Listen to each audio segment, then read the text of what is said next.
오늘 하나님께 주신 말씀 사도행전 22장 22절부터 23장 11절까지 말씀입니다. 사도행전 22장 22절부터 23장 11절 22장 22절 22장 22절부터 23장 11절 22장 22절 하나님의 말씀입니다. 교독하겠습니다.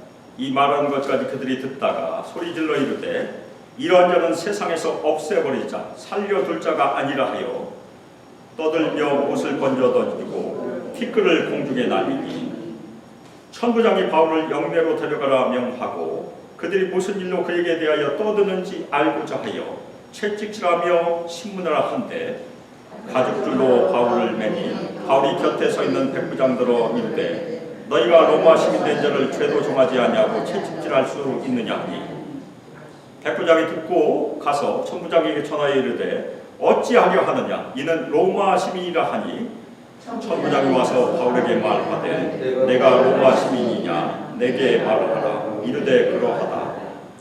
천부장이 대답하되 나는 돈을 많이 들여 이 시민권을 얻어노라. 바울이 이르되 나는 나면서부터라 하니 신문하려던 사람들이 곧 그에게서 물러가고 천부장도 그가 로마 시민인 줄 알고 또 그 결박한 것 때문에 두려워하니라.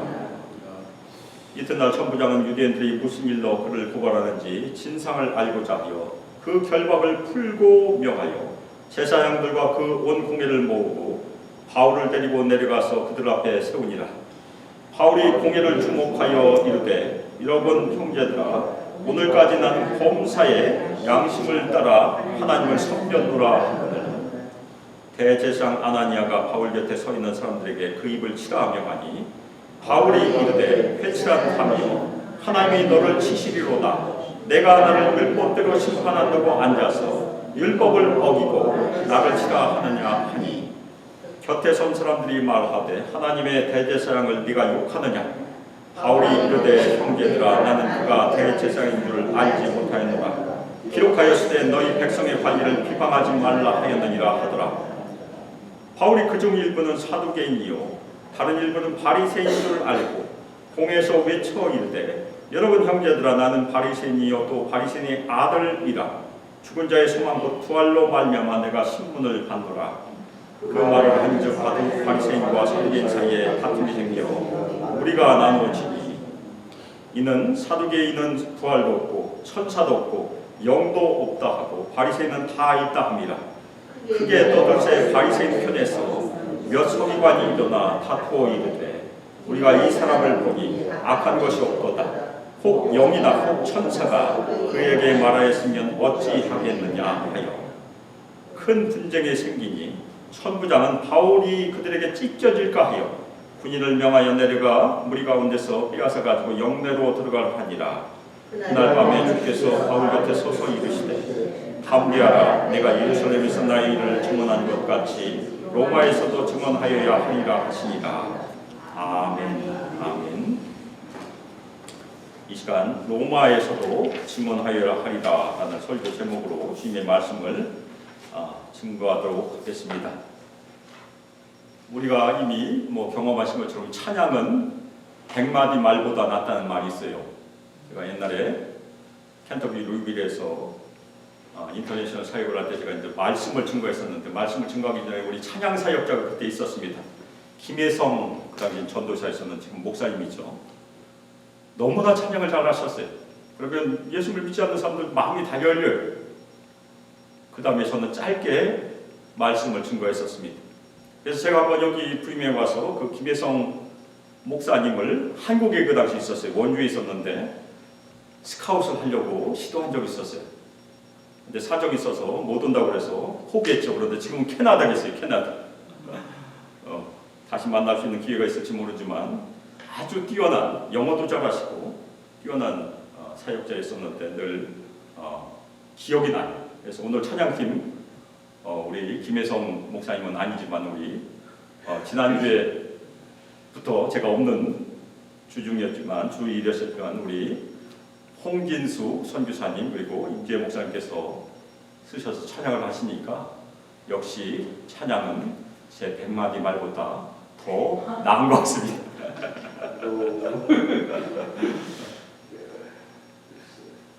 많이 기도해 주셔서 제가 원래는 광고 때 말씀드리려고 했는데 광고 때 까먹었네. 또 정신이 없어서 휴가 잘 다녀왔습니다. 우리 기도해 주셔서 주님의 은혜 가운데 휴가 잘 다녀오고 잘 와서 쉬고 오늘 또 주일 예배를 함께 섬깁니다. 우리가 구약을 보면 경건한 성도들을 많이 만나게 돼요. 물론 흠 있는 성도들도 있죠. 그렇지만 경건한 성도들이 우리에게 모범이 됩니다. 그래서 그 모범이 되는 인물들 중에서 우리가 많이 배울 수 있어요. 제가 여러 번 말씀드렸던 요셉은 처음에는 경건하지 않았었죠. 형제들의 잘못을 고발하는 아주 좀 어떻게 보면 좀 치사한 그런 인물이었었는데 어느 날 갑자기 요셉이 바뀌어요. 왜 바뀌었을까?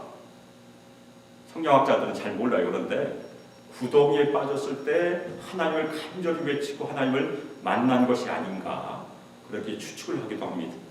근데 요셉이 형제들에게 배신당하고 종으로 팔리고 감옥에 오래 갇혀 있었어요. 토탈 다 하면 한 13년 정도 된다고 예측을 해요. 굉장히 오랫동안 고생했어요. 그리고 구약에서 흠이 없는 사람으로 기록된 사람이 누구입니까? 아주 오래전에 저희 그 당시에 부목사님이 그 질문을 했는데 아무도 답을 하지 못했어요. 그런데 다니엘이라고 해요. 다니엘을 읽어보면 다니엘이 흠이 있다는 기록이 없어요. 아주 경건한 사람이. 다니엘은 이사야의 왕족이었었습니다. 이제 바벨론의 포로로 2번 끌려가는데 첫 번째 끌려간 사람 중에 하나죠. 그래서 저희가 다니엘서를 읽어보면 환관장의 교육을 받았고 이름이 바벨론 이름으로 바뀌는 수치를 먼저 당해요. 한국에서도 그런 적이 있었죠. 창시계명. 이스라엘 사람들이 이름이 외국 이름으로 바뀐 것은 엄청난 수치예요.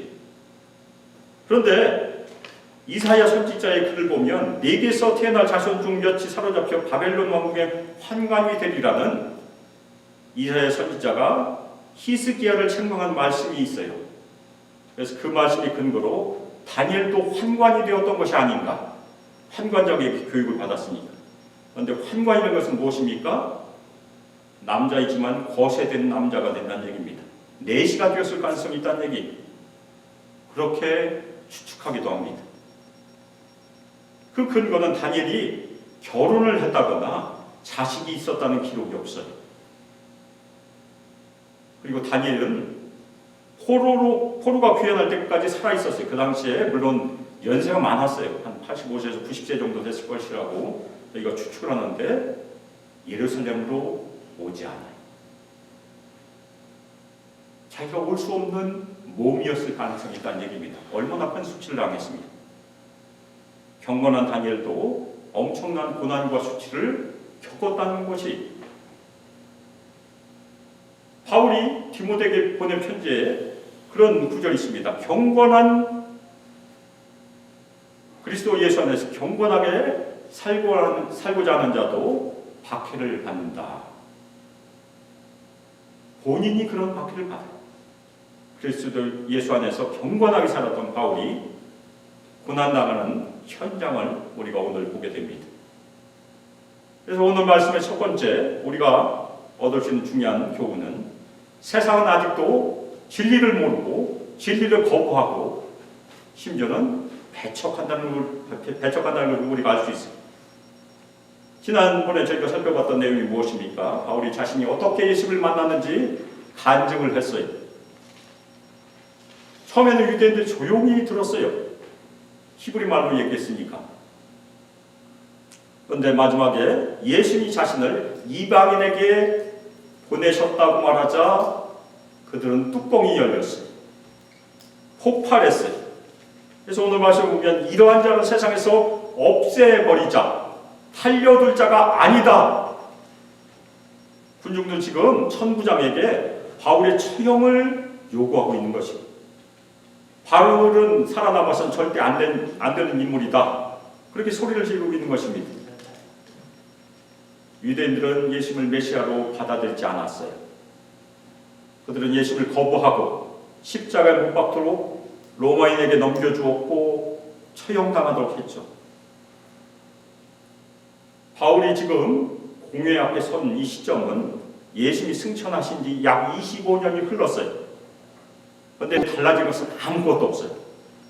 여전히 유대인들은 예수님을 적대시하고 예수님을 증언하는 바울을 억지하려고 죽이려고 하고 있는 것입니다. 저희가 살고 있는 지금은 예수님이 승천하신 지 얼마나 지났습니까? 2000년이 넘게 흘렀어요.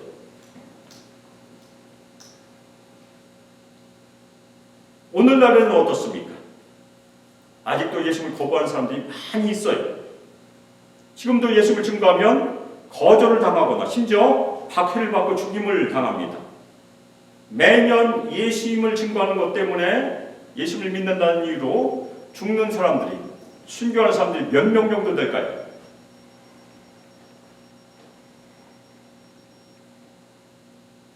half million은 좀 안 되지만 약 30만 명 정도가 순교를 당한대요. 저희가 알고 있는 아프가니스탄 같은 경우는 예수를 믿으면 3일 이내에 죽을 가능성이 커요. 도망가지 않으면. 굉장히 위험한 지역이에요. 지금 선교사들도 다 다른 나라로 피신해 있습니다. 수년 전에 우리 교육 방문하신 IMB 선교사가 원래는 아프가니스탄에 있었어요. 그런데 지금은 다른 쪽에 가 있습니다. 그런데 왜 예수님은 사람들에게 거부를 지금도 당하고 있을까요? 사랑의 예수님이신데 예수께서 무슨 잘못을 저지른 적도 없고 사람들을 사랑하고 고치고 끝까지 사랑하신 분이 예수님이시지 않습니까? 그런데 왜 예수님을 미워할까요?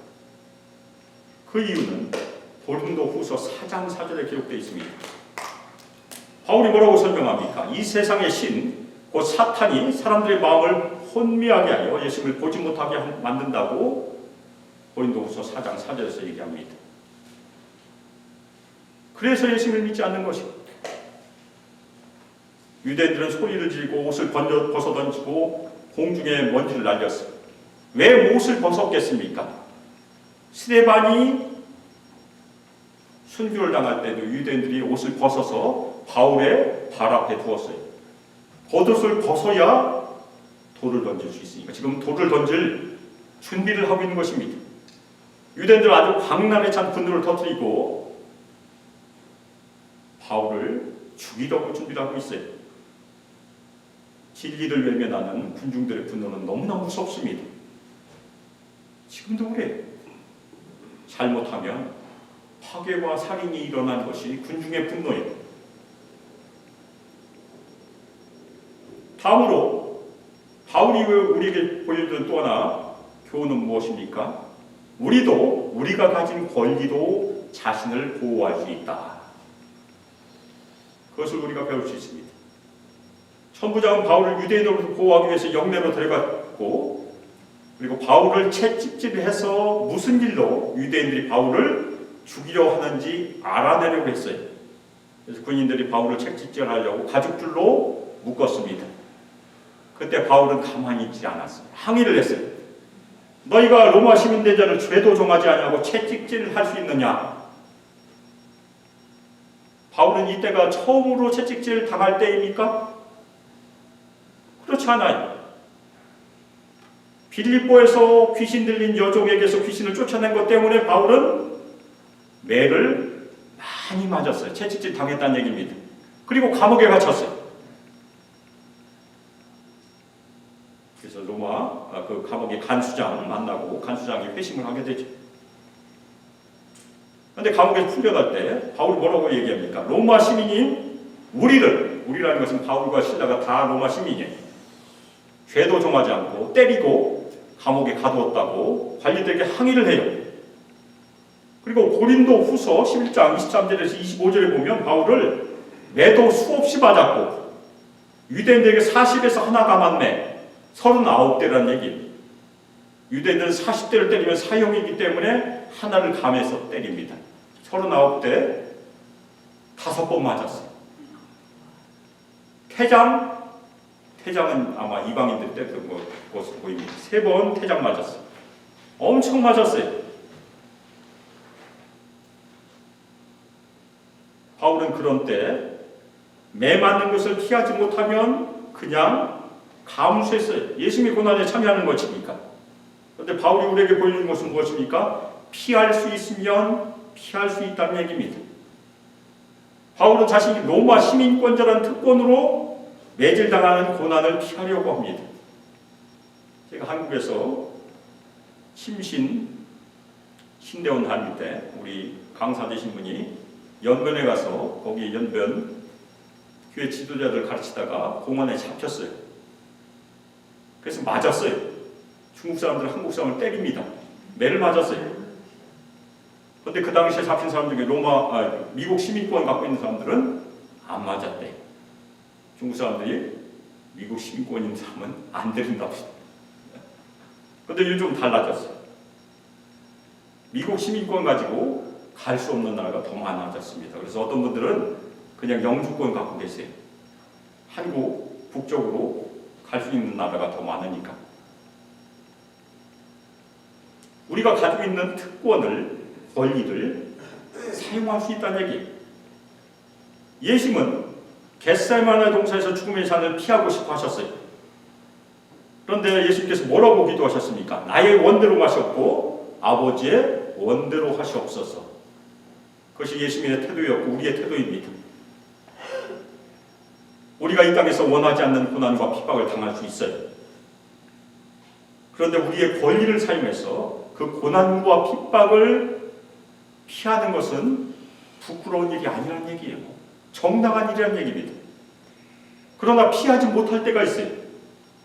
그때는 우리가 그것이 하나님의 뜻임을 받아들이고 예수님의 고난에 동참함으로 주님께 나가야 되는 것입니다. 그것이 우리의 태도예요. 그 다음에 바울은 우리가 어떤 상황에서도 양심의 거리낌 없이 살아야 한다고 우리를 가르치고 있습니다. 천부장이 공회를 소집했어요. 왜 유대인들이 바울을 고발했는지 알고자 했어요. 그리고 바울을 공회 앞에 세웠습니다. 그런데 바울이 뭐라고 얘기합니까? 자신은 오늘에 이르기까지 하나님 앞에서 양심의 거리낌 없이 살아왔다. 아멘. 얼마나 담대한 선포입니까? 바울은 자신이 체포되거나 공에서 재판받을 이유가 전혀 없다고 지금 증언한 것이, 우리도 바울처럼 담대하게 말할 준비를 하여야 합니다. 하나님 앞에서 양심의 거리낌 없이 살아왔다. 담대하게 말할 준비가 되어 있어야 한다는 얘기입니다. 우리가 이 땅에서 생명이 끝나면 우리는 하나님 앞에 서게 됩니다. 그때 부끄러움 없이 서야 된다는 것이 우리의 소망이에요. 그러기 위해서 우리는 어떻게 됩니까? 매일 하나님 앞에 서는 연습을 해야 돼요.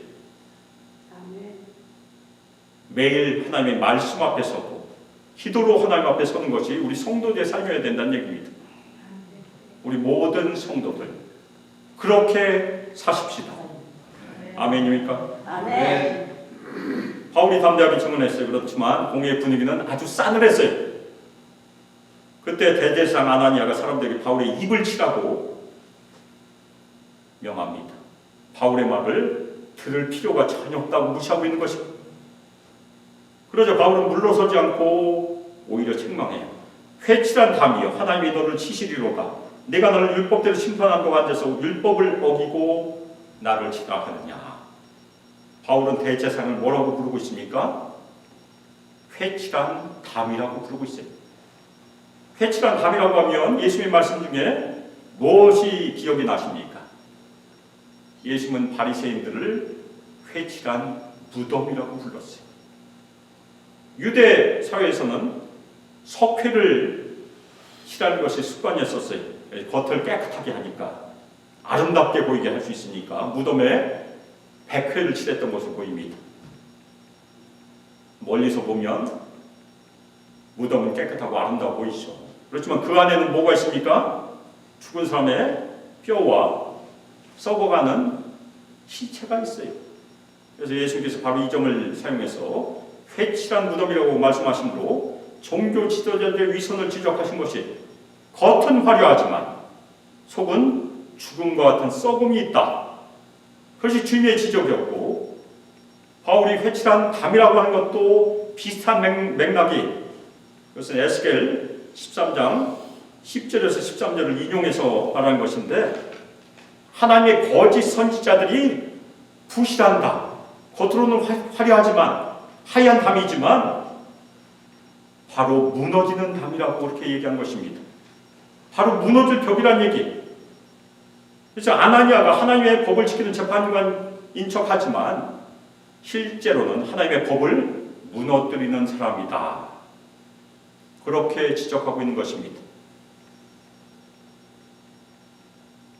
바울은 아나니아가 자신을 율법대로 심판한다고 재판자리에 앉아서 율법을 어기고 자신을 치라고 지금 항의하고 있는 것이, 그러나 주위에 있는 사람들이 바울이 대제사장을 모욕한다고 말하자 바울이 백성의 관리를 비방하지 말라는 말씀으로 사과를 해요. 그런데 저희가 궁금한 것이 있습니다. 바울은 예루살렘에서 성장했고 가말리알 문화에서 바리새인 교육을 받았는데 이 아나니아를 몰랐을까요? 신약 성경에서 대제사장의 이름이 세 번째로 나와요. 안나스와 가야바가 복음서에 나오죠. 안나스가 장인이고 가야바는 사위입니다. 예수님께서 십자가에서 체험당하실 때는 가야바가 대제사장이었었어요. 그런데 이름이 비슷하죠. 그런데 아나니아입니다. 아나니아가 세 번째로 나오죠. 사도행전 5장의 아나니아, 바울을 만났던 아나니아, 대제사장 아나니아. 바울이 청년 시절에 20대 초반일 때 예수님께서 십자가에서 처형당하셨을 때 대제사장은 가야바였어요. 그런데 25년이 흐른 다음에 대제사장이 바뀐 것입니다. 아나니아로. 개인적으로 몰랐을 수도 있어요. 세월이 지났으니까. 또 다른 편으로는 갈라디아서에 보면 자신이 저주받을 것을 가지고 있다고 얘기하면서 갈라디아 성도들에게 감사하는 말을 합니다. 너희의 눈이라도 떼어서 나에게 주었을 것이라고 감사해. 그래서 많은 학자들이 바울이 예수님을 강렬한 빛 가운데 만났을 때 눈에 큰 상처를 입었고 평생 동안 안질로 고생을 했을 것이다. 그렇게 이해를 해요. 그래서 눈이 나빠서 몰라봤을 것이다. 또 하나는 의도적으로 모른다고 했을 가능성도 있다는 얘기입니다. 왜 그렇습니까? 율법을 지켜야 할 대제사장이 율법을 무시했기 때문에 나는 저자가 대제사장인 줄을 꿈에도 몰랐다. 그렇게 대답하는 것으로 해석하고 있습니다. 다음으로 바울은 우리에게 뱀처럼 지혜롭고 비둘기처럼 순결하라는 모본을 보이고 있습니다. 바울은 공회에 앉은 사람들이 두 파인 줄을 알게 되었어요. 한쪽은 바리새인, 또 한쪽은 사두개인. 그래서 뭐라고 얘기합니까? 형제들아, 나는 바리새인이요 또 바리새인의 아들이라. 죽은 자의 숨 안고 부활로 말미암아 내가 신문을 받노라. 이 말은 다 맞는 말이에요. 바울은 진짜 율법으로는 바리새인이라고 빌립보서 3장 5절에서 얘기합니다. 아주 중요한 구절이죠. 히브리인 중에 히브리인이여 율법으로는 바리새인이다. 그것이 바울의 고백이에요. 그리고 죽은 자, 예수님의 부활을 증거함으로 지금 심판을 받고 있습니다. 틀린 말을 하지 않았어요.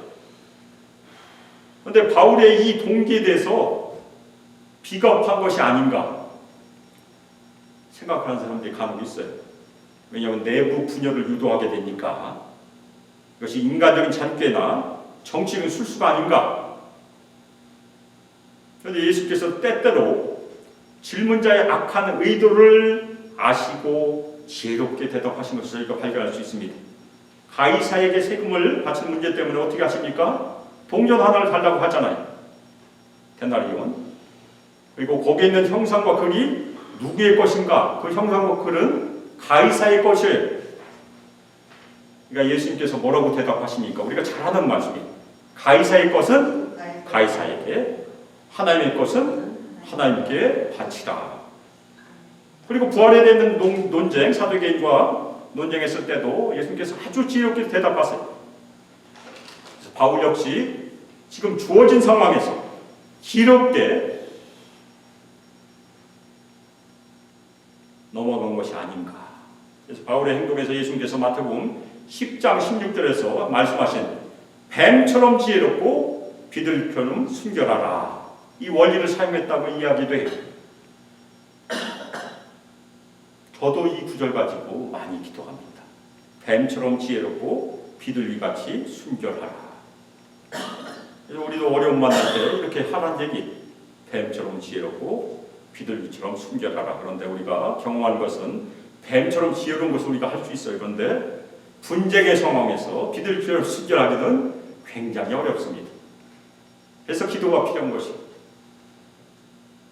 침착하고 캄다운해야 비둘기처럼 순결할 수 있어요. 그래서 늘 기도함으로 우리가 이 말씀 기억하는 것이 굉장히 중요합니다. 바울의 말을 듣고 진짜 싸움이 일어났죠. 사두개인은 부활도 없고 천사도 없고 아무것도 없다고 여기지만 바리새인들은 다 믿고 있습니다. 그러니까 바리새인들이 결국 바울의 편을 들게 돼요. 굉장히 이상한 일이 벌어졌어요.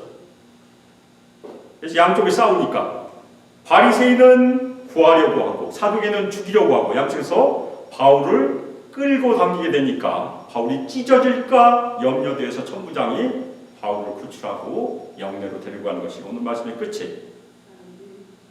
그리고 11절 말씀, 예수님께서는 우리 모든 성도들의 간절한 기도와 소망에 반드시 응답하세요. 그것이 11절 말씀입니다. 바울이 주님께서 바울 곁에 서서 말씀하셨어요. 아마도 바울이 기도할 때 나타나신 것을 보입니다. 담대하라, 내가 예루살렘에서 나의 일을 증언한 것 같이 로마에서도 증언하여 하리라 하시니라. 에베소에서 떠날 때 바울이 얘기한 말씀에 보면 자신이 예루살렘으로 가기로 성령 안에서 작정했다고 얘기했어요. 성령 안에서니까 하나님의 뜻은 바울이 예루살렘까지 가는 것은 작정이 된 것입니다. 그것이 하나님의 뜻이에요. 그 다음에는 아직 모른다는 얘기. 근데 바울이 그때 뭐라고 얘기합니까? 내가 거기 갔다가 로마도 보아야 하리라. 바울의 강한 소망이에요. 마게도냐를 거쳐서 고린도에서 3개월 동안 머물면서 로마서를 집필하고 로마 교회를 보내게 됩니다. 그런데 로마서 1장에 보면 바울은 로마 교회 성도들 만나서 신령한 은사를 나누고 복음을 전하기를 원한다고 얘기해요. 아직 로마 한 번도 가본 적 없어요. 그리고 로마서 15장에 보면 서바나도 가기를 원해요. 서바나는 스페인입니다. 바울이 진짜 스페인까지 갔는지 우리가 잘 몰라요. 그런데 클레멘 1서죠. 클레멘. 거기에 보면 서쪽 끝까지 갔다는 기록이 있어서 갔다 온 것이 아닌가 추측하기도 해요. 우리는 잘 모릅니다. 그런데 로마까지 분명히 가는 것이 사도행전의 끝이죠. 바울은 당연히 자신의 간절한 소망을 주님께 기도로 올려드렸는데 그 기간이 3개월이 넘었다는 얘기예요. 그때까지 예수님께서 응답하지 않으셨어요. 그런데 바울의 이 고난의 시기에 바로 이 시점에서 예수님께서 응답하신다는 얘기입니다. 로마에서도 증언하여 하리라. 아멘. 우리가 기도할 때 기도 응답은 바로 오지 않는다는 얘기. 그 응답은 주님의 때에 오게 됩니다. 어떤 때는 평생 오지 않을 수도 있어요. 천국에 가서 이루어질 수도 있다는 얘기예요. 주님께서는 주님의 때에 우리의 간절한 소망과 기도에 반드시 응답하심을 믿고 응답이 올 때까지 기도하고 기대하고 기다리시기를 주님의 이름으로 축원합니다. 아멘. 우리의 로마는 어디입니까? 바울이 로마에 그렇게 가고 싶어 했는데 우리가 살고 있는 여기가 로마예요. 왜 여기가 로마입니까? 우리는 본토 아버지 집을 이미 떠났잖아요. 여기에서 미국에서 태어나신 분 있나요? 혹시? 다 떠나왔어요. 우리가 여기에서 예수님의 증인이 된 것이 하나님의 뜻임을 믿으시기를 주님의 이름으로 축원합니다. 아멘. 그리고 올 여름에는 우리 중에 여러 사람이 새로운 로마 개척을 갔잖아요. 체코 프라하도 가고 북미 원주민 선교도 가고 또 한국에도 가시고 새로운 로마의 주님의 증인이 되기 위해서 여름에 선교로 떠납니다.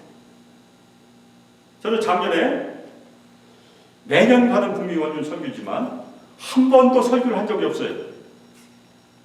설교를 시켜주지 않았습니다. 좀 서운했어요. 그래도 목사인데 목사가 뭘로 살기겠습니까? 근데 올해는 파도하담이 담당 목회자로 갑니다. 그 이유가 뭔지 아십니까? 다른 목회자 거기 안 와요. 저만 가요. 그래서 아침 저녁으로 제가 세봤더니 총 7번 설교할 수 있을 것 같아요. 그래서 참 기뻐하고 있습니다. 이 설교 준비하고 있습니다. 그리고 제가 6월 마지막 주일에는 북한 선교에 초청을 받습니다. 제가 켄터키 있을 때 북한 친구랑 그 당시 29살이었는데 지금 한 40대쯤 되겠죠. 한 2년여 가까이 만난 적이 있었어요. 그런데 제가 북한 선교 잘 몰라요. 제가 아는 것은 레퓨지, 제가 카렌 그 피난민들 선교했으니까 거기 알고, 북미 원주민 선교 알고, 그리고 제가 인터넷 사역했으니까 그건 아는데 북한 선교에는 제가 잘 몰라요. 그런데 초청을 해서 이사야 58장 말씀 가지고 흉악의 결박을 풀어주는 금식, 그 말씀을 전하게 됩니다. 거기 오시면 제가 무슨 얘기 하는지 알게 되실 거예요. 저녁 6시 버지니아, 여기서 1시간 반 걸립니다. 우리 모든 성도들 달려서 거기 오시길 바랍니다.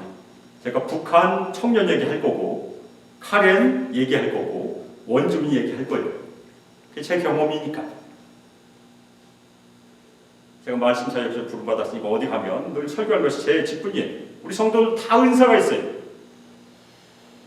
우리 모든 성도들, 우리가 은사는 다르지만 예수님의 증인으로 이것에 있음을 마음에 깊이 새기십시다. 아멘. 그리고 우리가 있는 이곳에서, 그리고 주님께서 보내주시는 새로운 로마에서 담대히 예수님의 증인 되는 것이 주님의 부르심임을 마음에 깊이 새기시기를 주 예수 그리스도의 이름으로 축복하며 기도합니다. 아멘.